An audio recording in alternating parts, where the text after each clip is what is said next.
Nathan Bartleball. Nathan, what's going on, man? Hey, how's it going, Nathan? Still here, still in the house. That's right. Second episode, second one strong.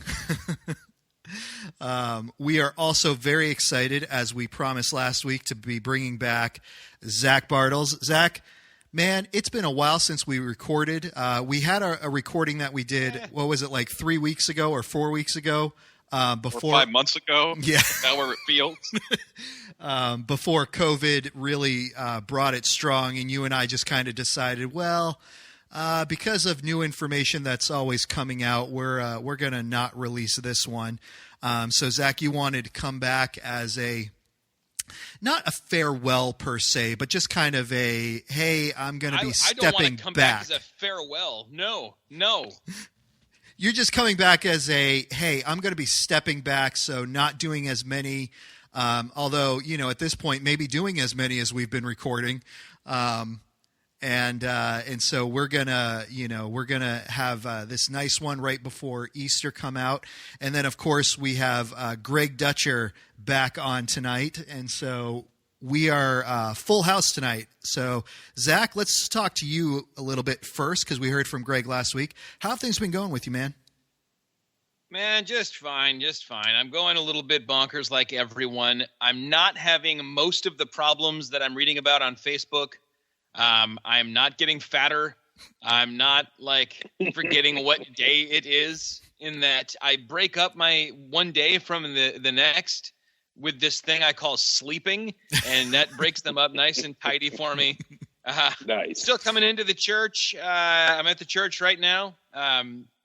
Nice and isolated in 5,000 square feet. And that's been my routine. And yeah, trying to figure out technology, and actually doing pretty stinking good at it compared to most of the Bin Laden video looking things I've seen from my peers.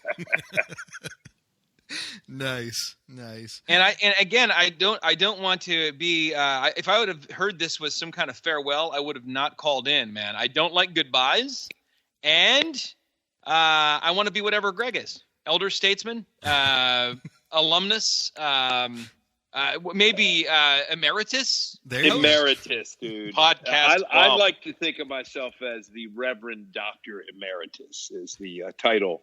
I know Jesus said we're not supposed to have titles, so caveat that with the appropriate humility. But what did he please know? call me that. Yeah. please still call me that. The Reverend Dr. Emeritus. It's like a podcast vagrant. He just sort of shows up sometimes. There he is. You guys, it's such an unprecedented time at this point. I keep hearing that. So, do Jesus' words really apply during this time of emergency? And yes, they do. Oh. And it is unprecedented. Okay. No doubt. I don't know how unprecedented it is. You mean like an illness spreading through the population? I feel like I've heard about that happening before. Dude, how old are you, man? I mean, were you around during the Spanish flu? No, I wasn't around, but that doesn't keep me from knowing about it.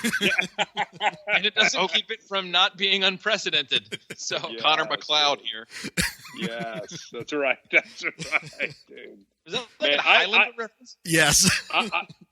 I didn't mention it last week, guys, when it was just the three of us, minus Bartles here, but I've told you each, I don't think I said this on the podcast, that about, first or second week of the year, I went back to pick up one of the few Stephen King books that I had not really spent time in, and that was The Stand. And I got to tell you, dudes, that is a weird feeling to read about a worldwide virus, much different in the book, of course, and much, much worse, while stuff is happening, you know what I mean, in real time. It's been kind of a surreal experience. And to be honest, it's kind of stalled me. I haven't found much of a desire to finish it yet. I'm right at the halfway point. It's been Why helpful, are people though, doing this? It's so crazy. People are watching Outbreak on Netflix, and I can't get my mind around is it to try and make it feel like the whole thing is make believe? Is it because the end of a movie everything gets resolved and it gives you a false sense that it's all okay? Or what is the internal push toward these kind of apocalyptic entertainment venues here? I don't get it. I think there's that's probably a question. sense of catharsis to it. Now, that doesn't seem the same for everybody. I personally don't want to sit down and watch Outbreak again, particularly right now. But that's Yeah. me. But I have a lot of friends that they find a certain sense of it is probably there's a fiction, there's an end, and yes, and most of the Outbreak movies don't end with everything ending. So there is, I guess, a little bit of hopefulness to it. For me, with The Stand, I was just trying to understand why I was having dreams of this old lady in Colorado. So it was helpful for me to pick it back up.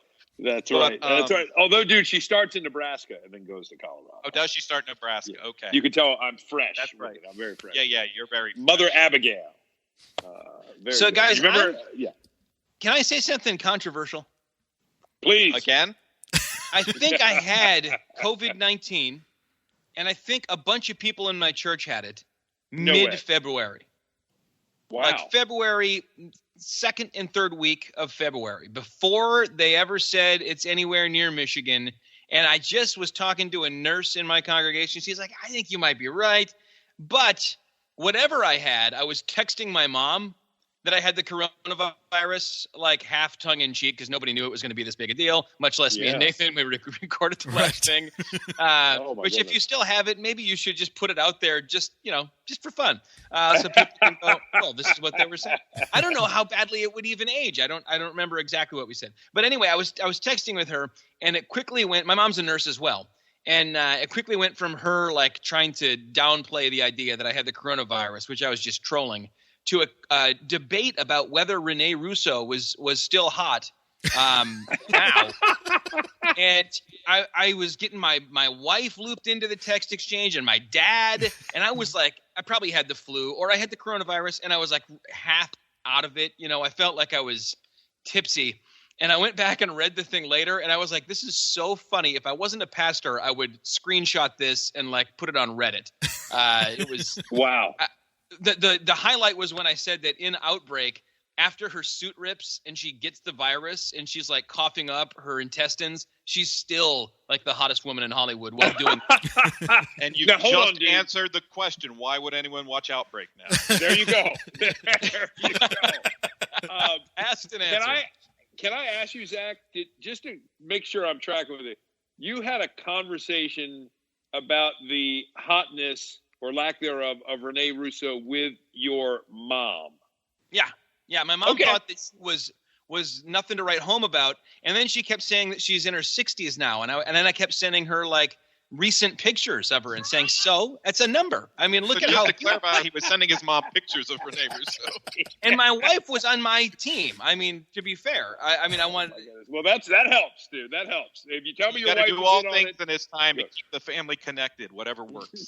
wow. This was pre-quarantine. I was just sick, and I'm sick. So, Clearly, Dude, may I ask, you had a nurse in your congregation that said possibly that's the case. So am I to understand then that you're saying people may have been suffering this in February when it was barely a news story in the U.S.? see, it's out there, and it's certainly. I'm no doctor. But when I read the progression and I hear people on videos talking about how this manifests and what it feels like and what it's like, I go, that is exactly what I was dealing with. It's Wow. exactly what a couple other people in my church are dealing with. And I've gotten the flu a dozen times at least in my life, and it's never manifested like this with the Interesting. difficulty breathing, the hard, the dry cough until my throat is like feeling all raw and ripped up. Feel like Wow. someone was sitting on my chest. And it could have been the flu, just a different manifestation, obviously, and it probably was. But I don't know, man. I know that they didn't know for sure until there was a push to start testing, and they didn't start testing anywhere near me. And I live in Lansing, Michigan, right on the border of East Lansing, where there's literally like 20,000 Chinese students who were flying home for the Chinese New Year and then back to East Lansing. And it's in my mind, it's pretty likely. I would bet my entire check from President Trump, when and if it comes, on the fact that I had COVID-19 already. I will also bet my Wow, unicorn dude. on that. Yeah. Wow. Dude, that is something. Actually, just Zach, say, it makes me want to say, It's interesting that you say that because I was talking with a coworker the other day, and he and I were actually sharing similar sentiments because it was around February. We were seeing lots of cases of, the flu, and like you said, things weren't being tested, but their symptoms very similar in the school I teach at. And I'm not saying it was, so I don't think anybody from my work listens to this, but I'm not saying it was, but there were symptoms that were very similar and the descriptions that you were talking about. And we had lots of students who were out around that time. And so, it's interesting that you say that because a coworker and I were talking about that we're wondering if it went around in kind of our younger student population, and because it's not necessarily having as great of an impact on the younger population, if that's what was going on, and that's what it was. Interesting. And a normal day, this would seem like, cuckoo banana bird, like conspiracy stuff, like, oh, they didn't tell us when it was here. But now that people are saying that, this is all leading toward a one world government and like chips being put in a vaccine that's going to track us around the world and make us get on one currency, and the Antichrist is going to come in the rapture. We sound pretty centered and kind of grounded in logic by comparison. So yeah, I'm just saying I might have gotten sick before they thought we could get this sickness. Dude, man, Bartles just sounds all reasonable. The talking points for Easter, man. That was my whole Easter sermon. Right there. Thanks, dude. Now I got to come up with something original. Got to do something about the resurrection. Come to the front for communion and your chip. Yeah. Oh, wait a minute! you all go to the same church, right? Bartleball, you go to Greg's church. I've watched it a couple times recently. That's right. No, I don't now, but I have been, yes, in the past. Wow, so he had a problem. Stab there. Yeah, no, he had a problem with some of the heresy coming from the pulpit, and I would agree with him. There are times it makes me uncomfortable. I'm like, why am I saying this? It's just awkward. I get it. Jester, are you guys going to have a second Easter, a non-canonical, non-calendar Easter when you're able to get back together again? Or are you going to try and make a live stream Easter seem not sad and pathetic? I know, dude. We haven't even talked that far. Dude, a few people have mentioned the same thing. Hey, can we kind of do? Can we do Easter 2.0? And I said, I mean, I could go really cheesy, the old school every Sunday's Easter. But I don't know, dude. We haven't talked yet. Are you leaning that way? We are long decided that. We said we're going to have our Easter breakfast, egg hunt, lilies in the sanctuary. Nice. Everything, big choir cantata type thing. And if it's in, August, that's fine.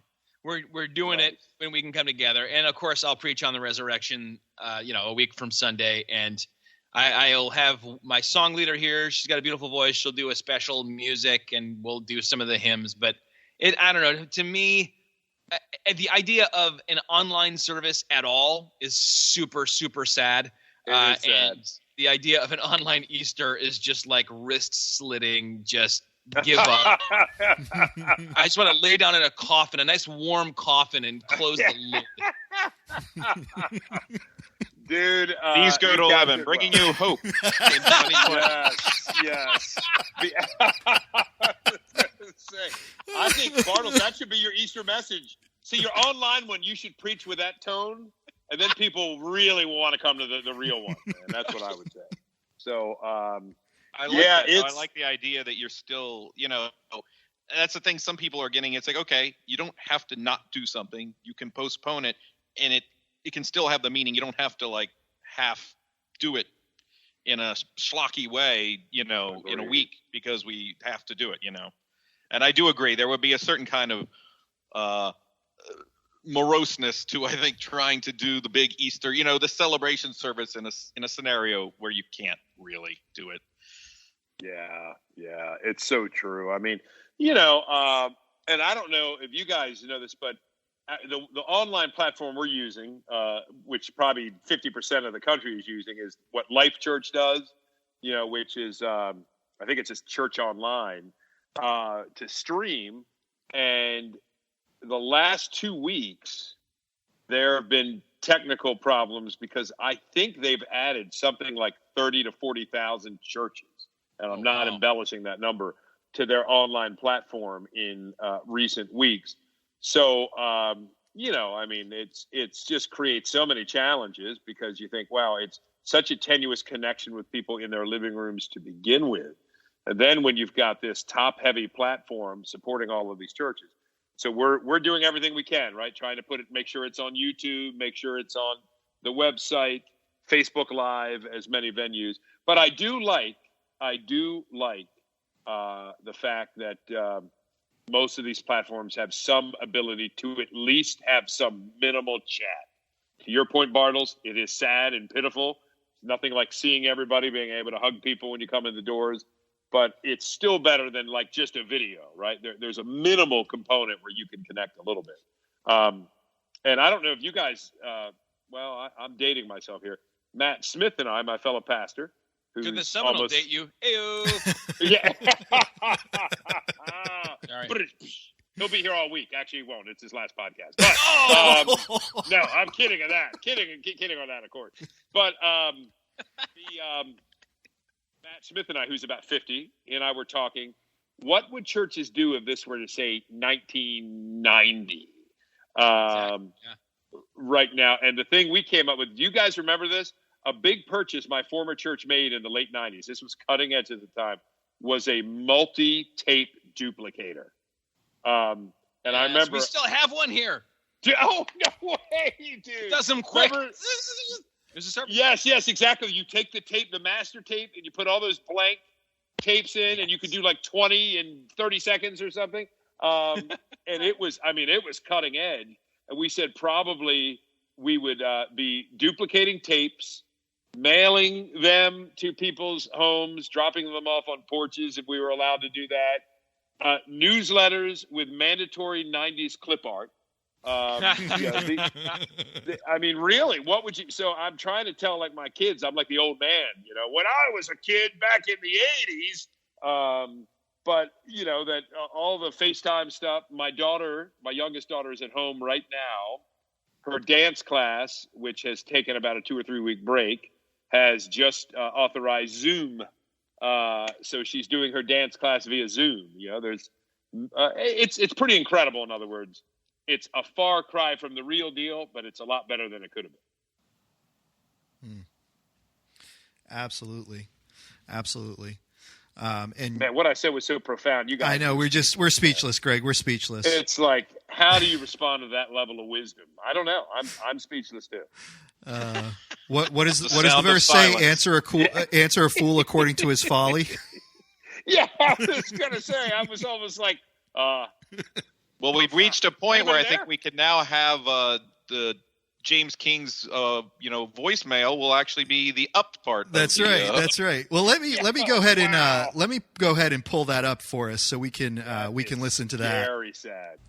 It's the Reverend James King from the James King James Bible believing, teaching, preaching ministries. Now, friends, I know it's been quite some time since you've heard from the illustrious spiritual expert that God has anointed and appointed me to be, but I have been busy, friends. You know what I've been busy with. Well, I'm just going to let you know, just in case you don't, I have been busy helping God's anointed servant. That's right, man. His right-hand man on planet Earth. You know him as President Donald Jonathan Trump. That's right, friends. Donald Trump has been on the front lines of this insipid COVID-19 Chinese virus. And friends, while he's been doing that, I've been tasked by him, appointed by him to do something equally valiant, equally important in the scope of redemptive history. And of course, I'm talking about the re-election campaign of Donald Jonathan Trump. That's right, friends. 4 more years of utopian New Jerusalem-like bliss. Now, friends, doing such busy work in such a time as this, you can imagine that I have not been happy that I've had to be called out of my pressing duties to do something that, well, frankly, friends, shouldn't be done. But I've been told by my own team here at the great Bible-believing King James Tabernacle that, well, friends, the devil's work continues. It's been said that that old hoofed, long-tailed, red satin jumpsuit enemy is always busy, friends, and he's been working through, I can't believe it's still here, this godless anti-God cast. These go to hell at 11. That's right, friends. I have been called out because, friends, I have been through my intercessory prayers knocking off every one of these nincompoops one at a time. You may remember there was a man named Steve Hartland. No, friends, this is a 60-some-year-old man who rides something called a Ducati. Friends, that's not even a real thing. That's been invented by some Santa Barbara PR firm to make old men feel young. Now, friends, I knocked that fool off a long time ago. You notice you haven't heard from him. But then that host, the host with the least, Nathan Hell's Bells, went out and found another good-for-nothing. And that was this Zachary Bartles, who I'm told is doing his swan song. Well, let me tell you, Mr. Bartles, you can use this episode today to do your preview swan song for when you take that high dive into that burning sulfurous lake. Good riddance to you, Mr. Bartels. You brought us nothing, and you will not be missed. Now, friends, just when you thought we were out of the woods, Nathan Hell's Bells is at it again. He's going to get another guest host. And I'm talking about this bearded, what is he, good-for-nothing Nathan. Look, he's even got to have the same devil name, Bartel, hyphenated to Bartleball. That's right, friends. Nathan Bartleball, Mr. Nincompoop himself. You know what he likes to talk about, friends? He likes to talk about, oh, isn't this wonderful, movies. That's right, Satan's little playthings, movies.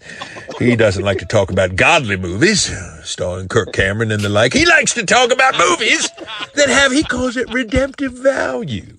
Redemptive value, friends. Tom Cruise has no more redemptive value than an old Hillary Clinton pantsuit. Friends, don't listen to a word that this fool says. And then I can't believe it. Finally, friends, we have the booger that you can't shake off your finger, Greg Dutcher.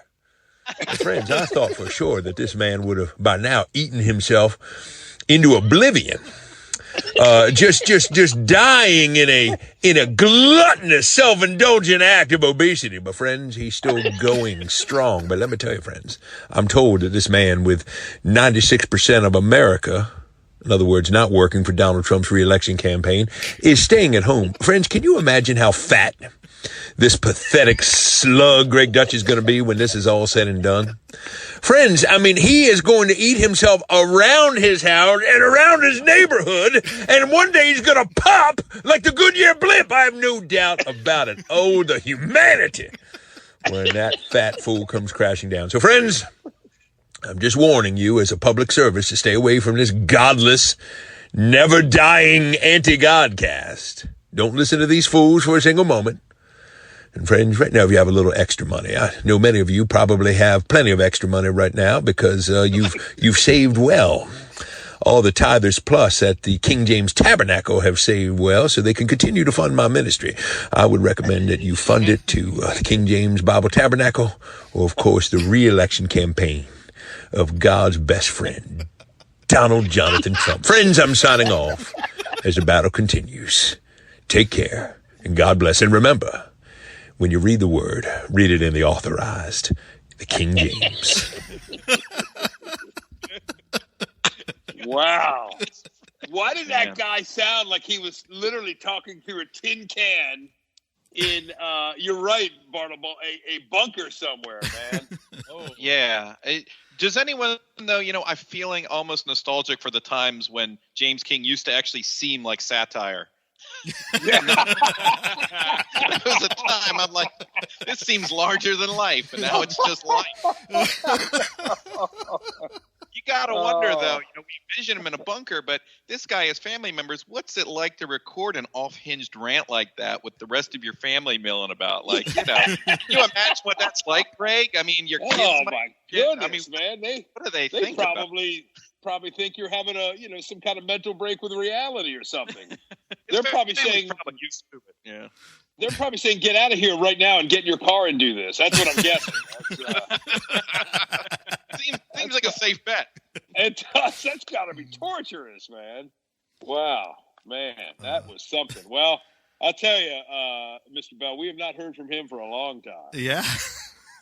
He didn't disappoint. He did not disappoint. I thought He the has not cartel got him. changed one bit. Yeah.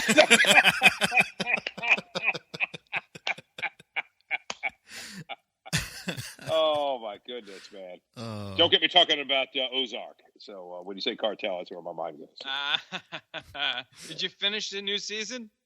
Dude, I haven't even started it yet. Oh, About halfway through. It's good. Oh, I'm hearing great things about it, but haven't started it. And have you dudes watched Ozark? Are you Ozark fans? yeah. There's about a episode and a half this season that's just Laura Linney crying, saying she can't do this anymore and not wanting to get out of bed, which is it's very you can skip. Other than that, Yes. it was pretty darn good. Still well done, crying and not wanting to get out of bed. Oh, that's good. Diminishing returns, anyway. Yes. So she had her own Skylar moment, in other words, is what you're Yes, saying. yes. Yeah, Which, she you know, had to pay cartels. homage to Anna Gunn. I get that. Anybody watching Better Call Saul still as we ramp up to the end?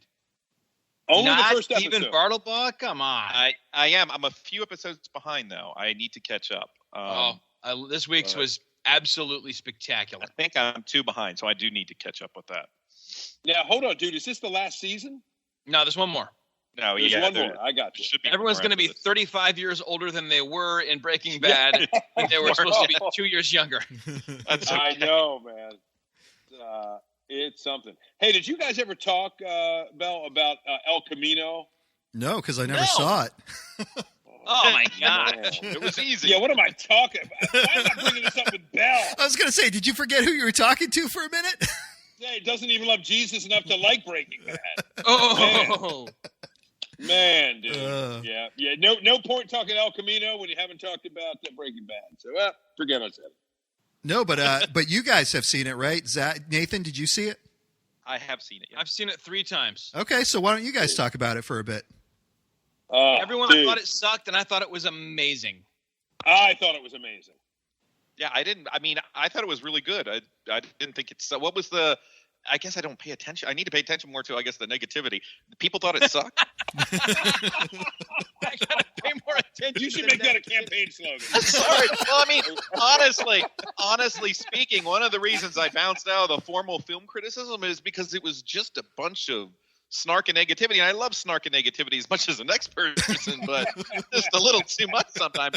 But no, so really I thought it was, people didn't like it. Why? People expectations. hated it. It's always expectations. Well, they thought it was unnecessary, but mostly what people were complaining about was like the fact that the guy who played Todd, Jesse Plemons, is fat now, and Jesse looked right. too old, and Walter Bryan Cranston was doing a play, so he couldn't shave his head, so he had a bald wig on, which was barely noticeable, but everyone freaked out about that, and I don't know, That's people all who were nonsense, primed yeah. not to like it. Yeah, Exactly right.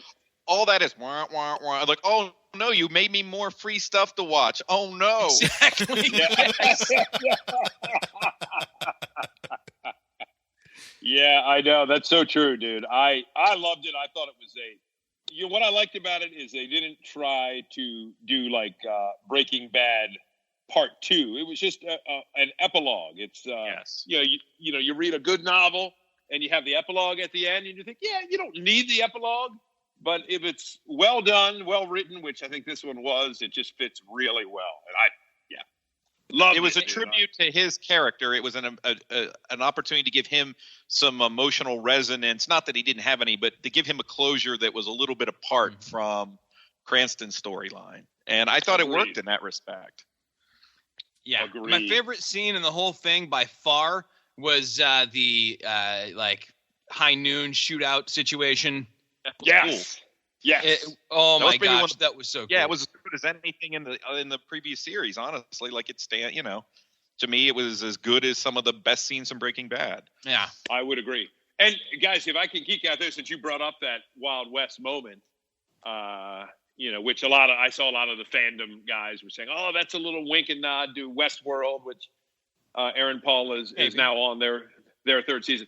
What I liked about it was, I think it was the connection. If you guys saw it, was, a few nights earlier in the timeline, Walt extricated himself and brought some closure through a gun trick, right? Mm-hmm. Yeah. And Jesse did the same thing with a gun trick. I thought there was a connection there, and it made me even wonder: was he inspired by Walter? Because he knew the trick, right? He came out and saw what Walt had done, so it made me wonder: did Jesse get his own idea? But yeah, it just showed the. And Nathan, watch how I bring you into this. My son Ben has convinced me to not like Tom Holland's portrayal of Spider-Man, and I'm going to link this to Jesse Pinkman because Tom Holland is the exact same character he was the first second you saw him. I feel like he's just a perpetual kid who has not matured, who hasn't evolved, and you've got Jesse, who completely evolved, who starts as the kind of happy-go-lucky loser kid, kind of a self-indulgent little D-bag kid, and then by the end he's obviously matured and he's gone through suffering. So that's my little film critic moment. It's kind of a false equivalency, isn't it? Well, it is. But I'm just saying, look, Tom Holland has had 5 films to stop being the teenager who's nervous and wants to find his way. He was evaporated in 2 of them. That's it. But dude, he comes back the same. I mean, when you get dusted and lose 5 years of your existence, tell me that has you want him to come back with a jet black slicked over comb over, dancing to the Bee Gees? I'd like him to come back and show some semblance of maturity. That's all I'm saying. But again, I didn't even think about this until my son pointed it out. Like, he never changes. He's the same character in all 5 films, and he is. Anyway, that's my opinion. Isn't that true of every one of the Marvel characters? Except yeah, for Matt, Tony, you does all of his changing in the first Iron Man, and then yeah, that kind of sticks. Yeah, that's a good question. I'm trying to think, what other characters do you get that? I'd say Cap has changed, wouldn't you? You don't sense change in he's Cap? old, dead now. Right, exactly. Now he's old. Sorry, turned into a fake Clint Eastwood. But yes. Well, no, let's talk. Cap cusses a little more in the later films, doesn't he? Where in the beginning he's still maintaining his purity and all that stuff.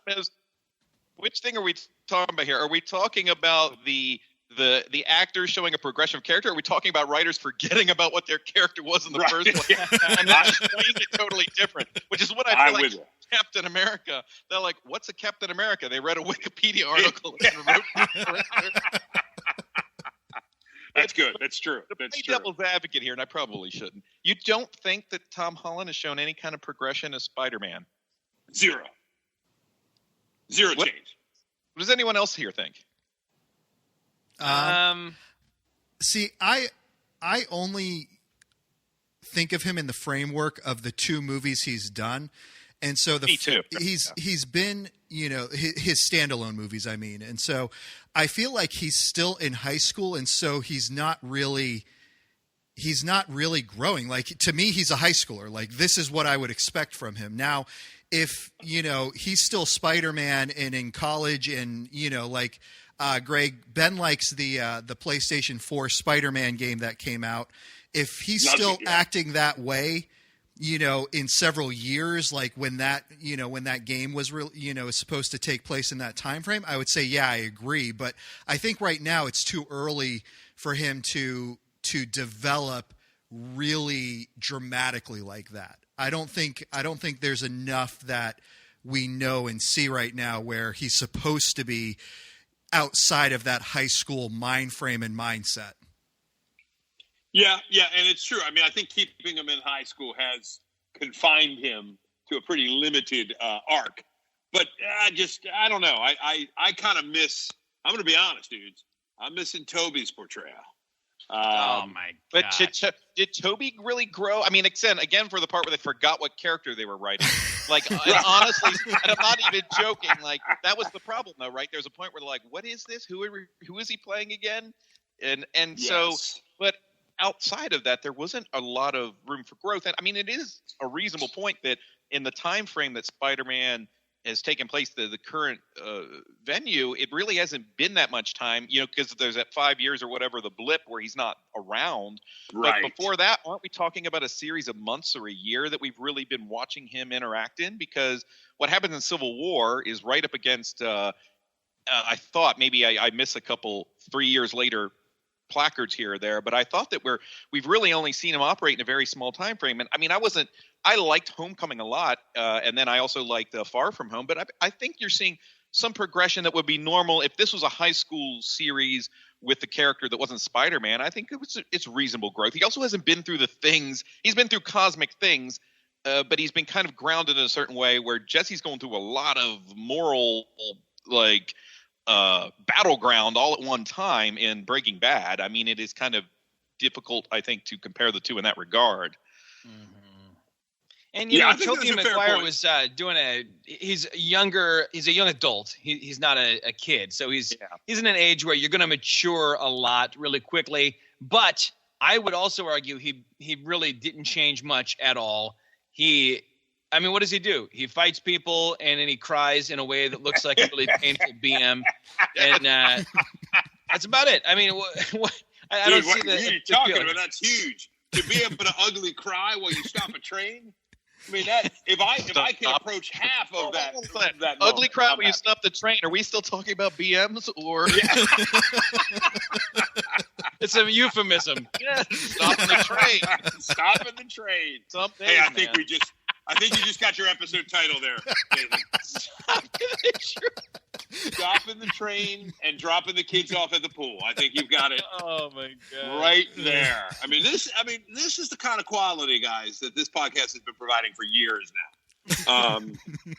This is year. Right. And we haven't matured much either. Is the thing, guys. I mean, Right. Yeah, Yeah, exactly. You know what, dude? I think that's the quote of the moment. Yeah, go back, Nathan, to 2014, and we'll both be really disappointed. I think as we look at the years, is that when we started, dude? Was it 2014? 2015. 2015. Yeah. Yep. So good. So man, wow, that's good. It gives me another year to not mature. So that's good. Sorry guys. How did I get us on that? Oh, El Camino. Yeah, I liked it. You just started talking, and then we were there. Now you pretty much know what I do every Sunday. This time, remember, Greg looks up and says, "How do we get here?" Okay, guys, see you next week. Yeah. Hey, is that why my church has only got 5 people left in it? No. Wait, Nathan, help do the count. You, Joy. Wait, we should do this offline. All the little piggies. What was the topic of this episode? Oh my goodness. Oh man. Any other thoughts on El Camino?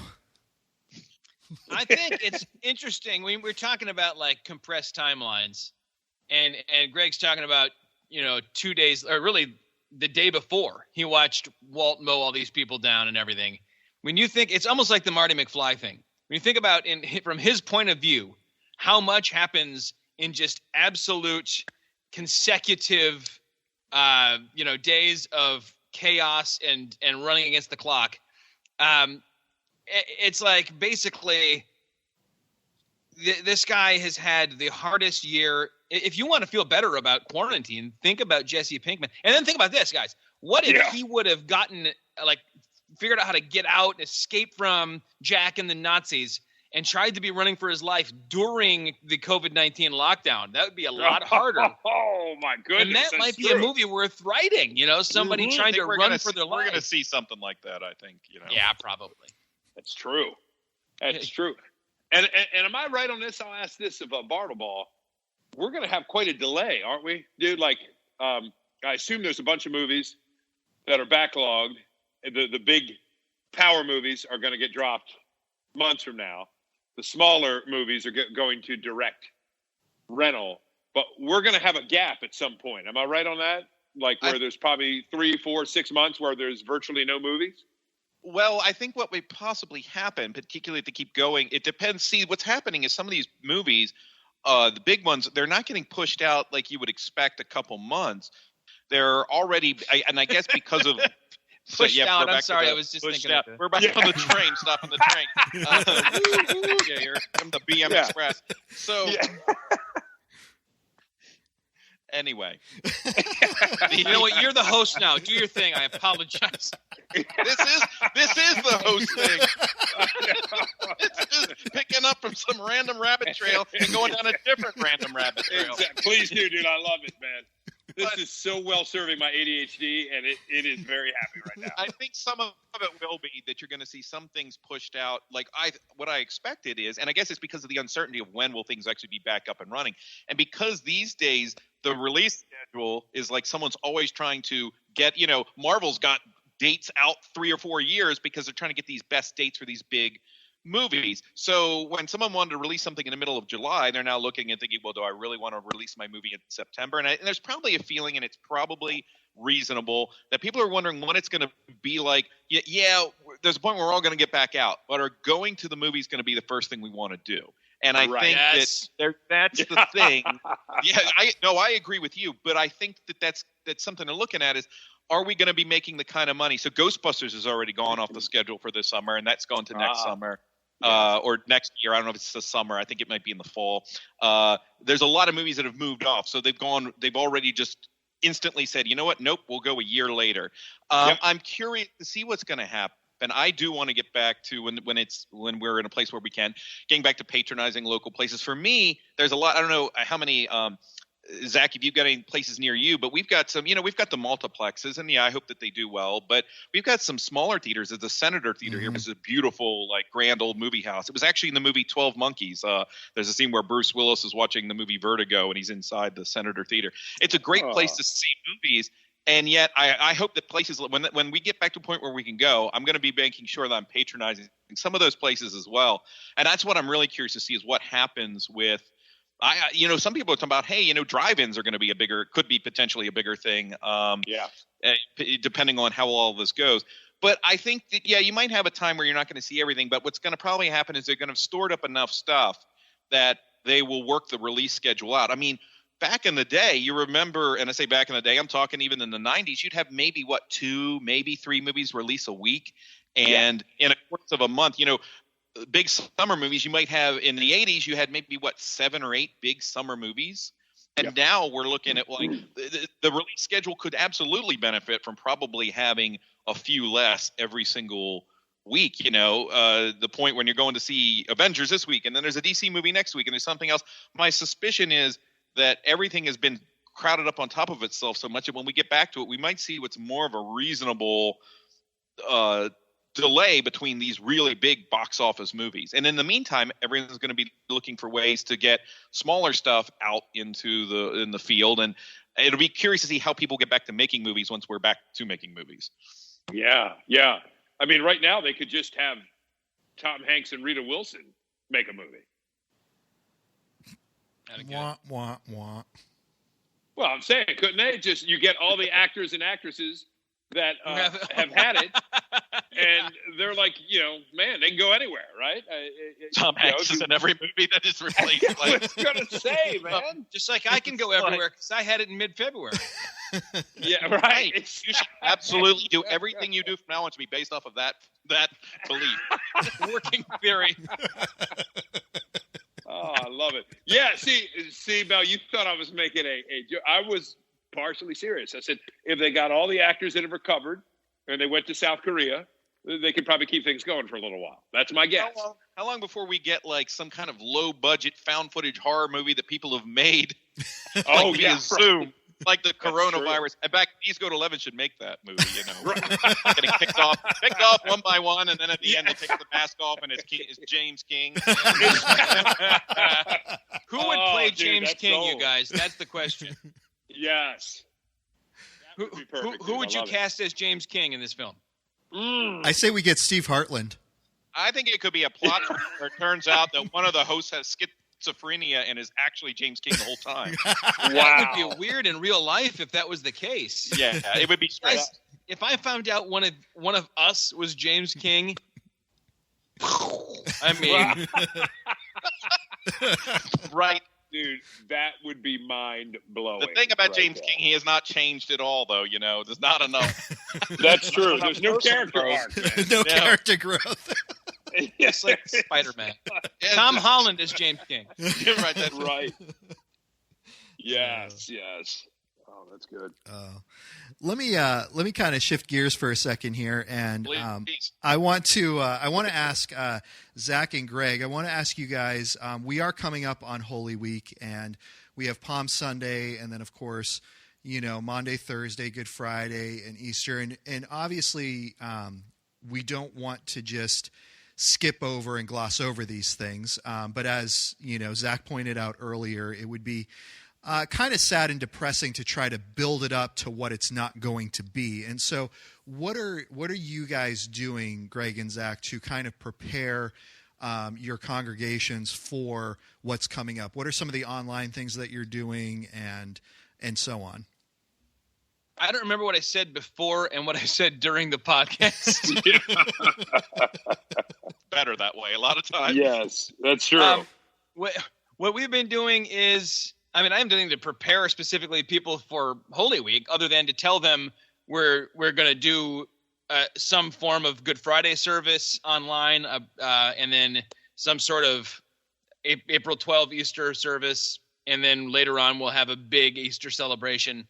Kind of like when people say, well, we live together and we want to get married and we're getting married on this day. I say, okay, but if I'm doing the wedding, we're getting married like within the next month. And then you can do a big wedding later on. Yes.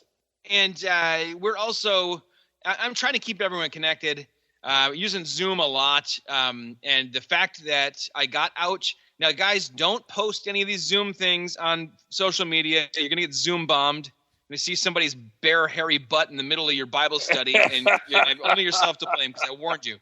I sent out cards to everybody. Here's our link. Here's the phone number to call, the code to put in, and I've got a lot of older people taking part in everything all the time. We're doing bingo week after next. I'm mailing out cards and emailing cards, and we're going to I'm going to have dumb prizes. I'll show what it is on, and then I'll send it in the mail. We're just doing stuff to make sure, especially people who live alone. Like, I get to hug my kid and my wife every day. I'm worried about people who live alone. Yeah. And we're trying to make sure everybody is feeling connected as much as possible. And I think that's another good reason to do these Holy Week services and stuff. Otherwise, people are going to sit at home going, I would normally be with us. They'd normally be at a church service with 2 Baptist, 2 Presbyterian, and a Methodist church all gathered together. And instead, I'm all by myself, Yes, because that's true. We're not going to let that happen. We're going to make sure that everything that would have happened, there's something there. And we're going to acknowledge, I think, that it's not the same and that it feels a little empty. But then we're also going to try and make not Good Friday fun, but on the whole, on the balance, make it fun when we get together a lot of the time, so that you forget for a while that we're not in the same room. And it kind of feels like, so when we did this thing on Wednesday where I just did a mixer, quote unquote, I purposely put together old people, young people, new people to the church, old timers, and they're all discussing these stupid questions like, what would be your ring walk music if you were a pro wrestler? What'd you name your first car? They get to know each other in ways they literally never did, even if they've gone to church for 6 or 7 years together. That's the kind of stuff we're doing to make sure people don't have this big sense of like, I don't even have church in my life anymore. That's good, dude. That's good. Yeah, I think we're doing similar things. Zach, I like some of the things you said there. I do love, man, how easy it is to access innovation and creativity today. Just, you could look at one of a billion webinars that any ministry group is doing, or just webinars around. Yeah, that's right, dude. 35 emails a day. Yes, that's all you see. So there's no shortage of low-hanging fruit to get. we're doing similar things. All of our small groups, like Nathan, one of the ones you lead, right, dude? Yep. You're doing it via Zoom. Yep. So we got groups meeting via Zoom. Our student ministry is going to try that with, I think, Instagram Live or something like that. And we've been our care team has really expanded. We were doing that before this happened, which was great timing. So, we are trying to make things very simple for our site because it's so heavily trafficked now, more than it's ever been. It was a good wake-up call to make sure our site is as fluid as it could be. So we've got a tab for request help or offer to help, right? And a bunch of resources that folks can use. New thing I started doing is I wasn't going to do this, but it's been pretty well received so far, is I'm doing just a short, like 7-minute Facebook Live devotion Monday through Friday. And that's been enjoyable. It's neat. You see about, 15 or 20 people doing it live, with you. I see them signing on. And then you see a lot of people accessing it throughout the day. So I think everything is, okay, how many tentacles of connection can we put out there, knowing there's not one that's going to connect with everybody? It's impossible. So how many can we do that are meaningful, that people would describe as helpful? Because I think the main point right now is just how do we stay connected? The nice advantage, though, is I do think people are craving it, right? I mean, yeah, It's fun to binge watch a show, but after a while, man, you just get bored out of your mind. I think I'd love to just have some sense of connection because it's how we're designed. So, we're trying to really leverage all the digital stuff as much as we can. Just what Zach said, it sucks. I am so low about Easter. I bet you feel the same way, Zach. Just you're right. It is. I just love it. I love the weekend. I love the feel. I love that it's the bumper crop where there are people that may never go to church throughout the course of a year or longer, except on that Sunday. That it's tough. It's tough, but trying to make it as good of a lesser option as we can. Nice. So specific things, Zach, have you done communion yet online? No. No. No. Zach, you laugh, but we're going to do it. We haven't done it yet. Oh my gosh, dude, can I implore you, don't do it. Now, dude, I got to tell you, Steve Hartland done it every week since it started because they do communion every week anyway. It's kind of a distinctive of Heartland's church. So, we're going to ask people ahead of time. We already are to pick up, juice or bread or something other than juice, but we'll leave that to people's discretion. And are going to do it, and give some instruction on, how to do it, ways to make it meaningful, etc. So now I'm surprised that you almost sound like you're throwing down on a regular principle argument with your visceral reaction to it. No, I don't. I reject both extremes of RPW and like anything goes, bruh. I think what we need is basically some notion that I'm fairly sacramental in my theology for a Baptist, in that I don't think you can properly administer the Lord's Supper without blessing. I don't know. I don't want to get into something that sounds superstitious. I just feel like if we're going to go down that road and set this weird precedent, what we need to do is make sure it's warranted. And when I hear, I know that there are a lot of Reformed churches that have quarterly communion. That bums me out for those people because I think they're missing out a lot.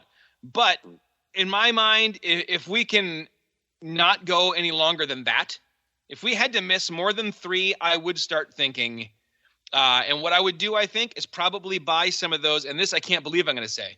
Those super depressing, like cellophane, like, you know what I'm talking about? I know what you mean. Those things, like, all in one. Peanuts, like a circle of packing peanuts. Yes. Like circle of packing peanut, under one thing of cellophane, under which is another thing of cellophane, under which is grape juice. And I would mail those out to all my members, and I'd say, you've got the thing, do this now. Rather than like, my fear is not so much if you can get everyone to have bread and some kind of fruit of the vine, okay. I'm not freaking out about that. I'm not, I'm normative principle for sure. But I'm worried, I've talked to a number of people online who've said, well, my church has done this with the live stream for ages. And they just say, whatever you got, old donuts and Mountain Dew is fine. No, Skittles and root beer. I mean, these kind of things I take very seriously. And the reason that my theology seems, I think, sacramental is even though the Baptist divines, when they took the Westminster Confession and baptized it, they removed the word sacrament and they say ordinance instead. But it says that you are not corporeally but spiritually eating and drinking of Jesus' body and blood and all the benefits thereof. And I just don't want to do anything cute with it, and I don't want to do anything flippant with it, and I don't even like jokes about it. I don't get that, and I want to give it a wide berth. I'm not suggesting anyone who does some kind of live stream communion is a heretic, or they're doing something blasphemous, or they're off track. I'm just saying, why would you do that? That's so corny and ugh, I don't know. There's something about it, and if it doesn't strike you and your people as off, it's none of my business. I don't care. Oh. But I don't know. I feel like you'd have to really push me to a point of like desperation before I would go. Yeah, I hear. And would it be possible to, or would you at least see, Zach, that this thing could be done? I mean, if it's done in the right spiritual heart and spiritual mind frame, we're not talking, here's my root beer and good and plenty's or whatever, that there's a legitimate, I see your point. I don't want to be too cutesy with things, and I get that way sometimes with stuff. But I think it could also be seen that if there are bodies of believers who during this time feel that they can come together and do it because of the desire to do it, because of a true heart and a desire to want to do it now, finding a way to do it regardless of the limitations. I think done in the right heart and mindset. If you're doing it just to be like, hey, this is what our church is doing, I think that this is true of communion anytime you take it. Would you see that it still can be done in the same heart and the same spiritual reverence? Yeah, all right, sure. I mean, that's all I wanted. I'm Baptist. We believe in the I'm Baptist too. Autonomy of the local church. I believe in the autonomy of your local church. I say if your elders, if and your pastor, your church leadership are praying about this and looking to Scripture, and they are convinced in their minds, and there's no obstacle here that's going to be a stumbling block for somebody. I don't have any dog in the fight of what another church does, other than when I say I'm imploring you not to do it, I'm being kind of funny. I'm just trying to relate in a clever way how gross I find it. I don't have any dog in the fight of whether you guys do it, because it's absolutely classic adiaphora. Is there anything more disputable than something that has to do with internet live streaming? There is no real Scripture. I mean, you can't go, this is what St. Paul wrote about internet live streaming and community. I think the basics, you should just wear pants, and that's something we should hold sacred, is wear pants if you're going to be on live stream. Or just have the camera. I mean, you guys, if you're at a desk or something, I mean. That's true. Yeah, you do need to be strategic. Why are you binding my conscience? Dude, I hear it. Now, a couple of thoughts on that.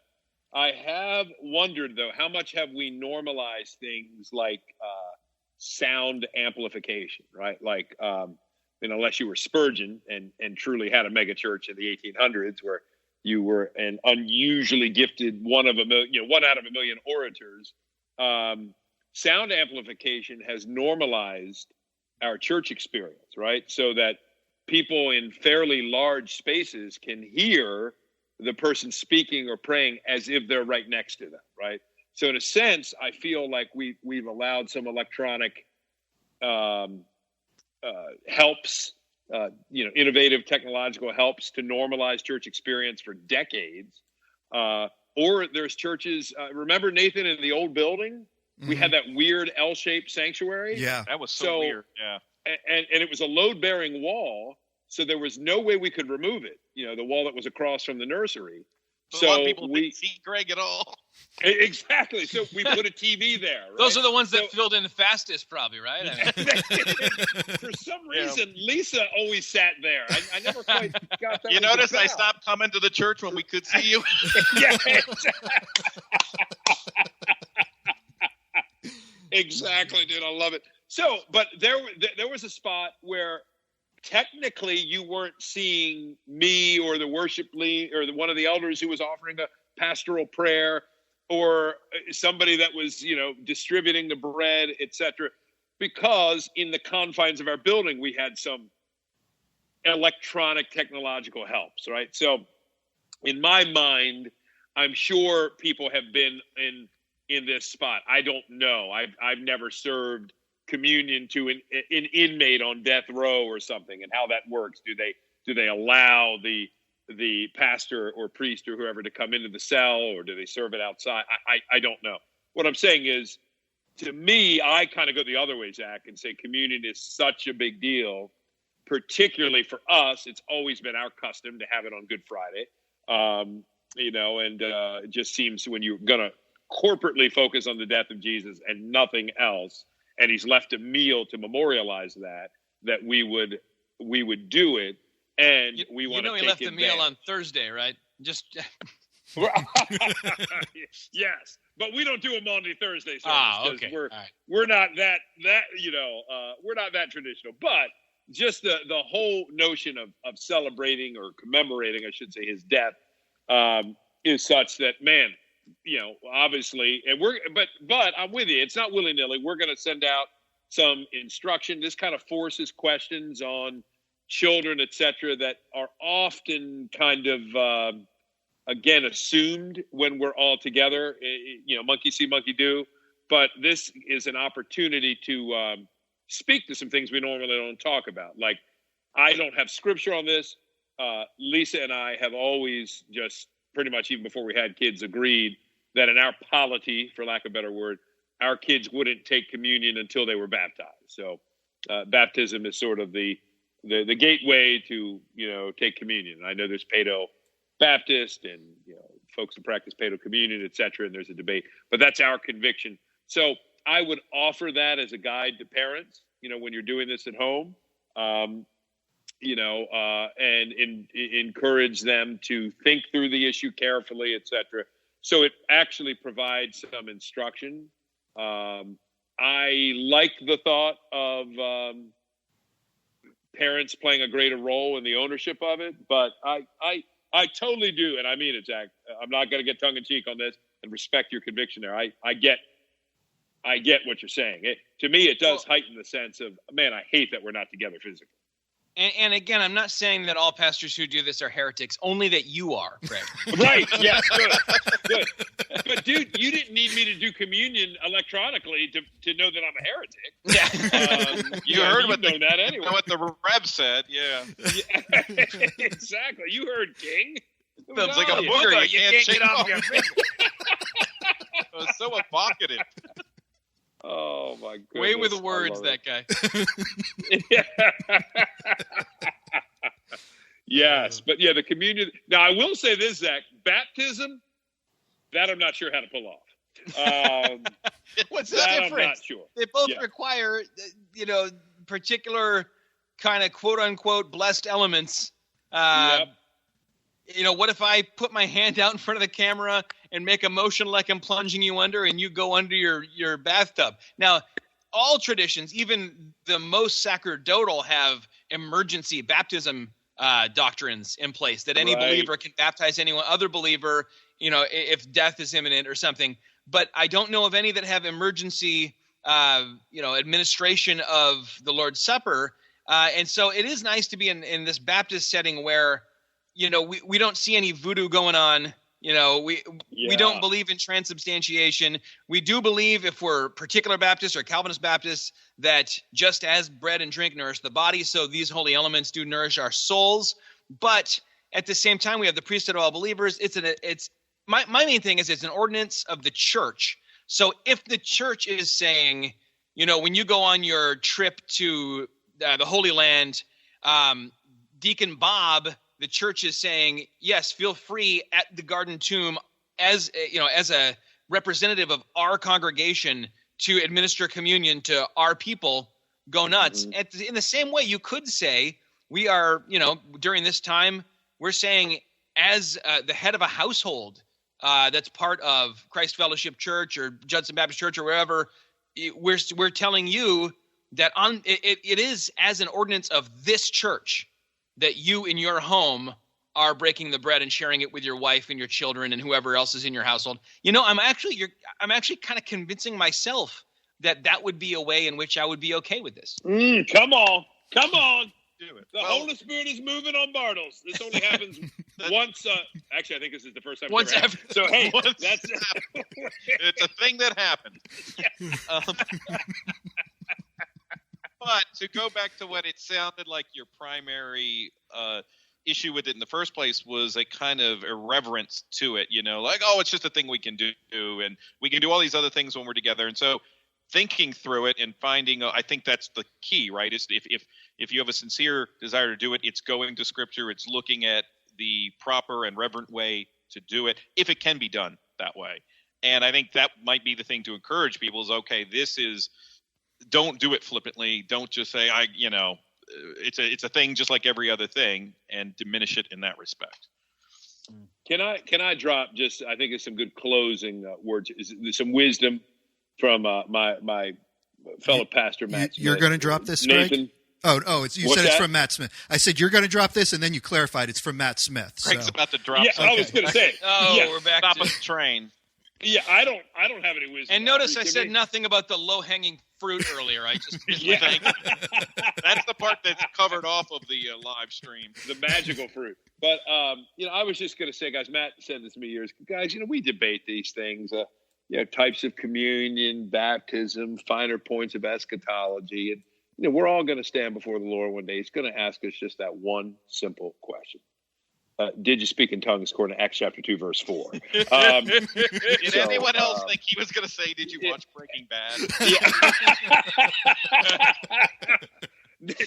Bell hopes that's not the question. He's in trouble. Your voice was getting a little weird there, Greg. It sounded almost familiar.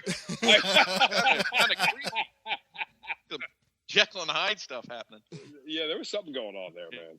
Yeah. I felt southern. Me out. I got chills. I felt southern.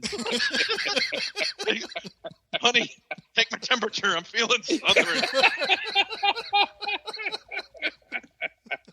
Do you guys consider D.C. to be part of the South? No. It's not so funny really. that anyone up here would. Well, see, it's funny, Zach, because I consider Maryland part of the South. Joy's from North Carolina, so she considers Maryland part of the North. But because I'm from New Hampshire, I consider everything south of New Hampshire part of the South. So, well, I don't have that luxury in Michigan. That would make most of the country. Ohio's not, but I don't know. To me, I think anywhere where, until the recent advent of really common air conditioning, anywhere where you'd see people mopping sweat off the back of their neck with a handkerchief much of the time, that's the South. I don't know. Yeah. There's something, and I'm not taking any shots at the South. Just funny to me that, and even within my state, I grew up. I almost started talking in terms of like you would know Michigan, but you know how Michigan's shaped like a hand, like a mitten? Yeah. Right in the crotch of the thumb there is where I grew up.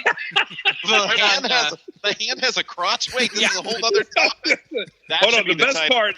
That's the best part is right in the center of the crotch is where Zach grew up. Let's dwell on that for a little bit. Right down there, like right in the real kind of pit.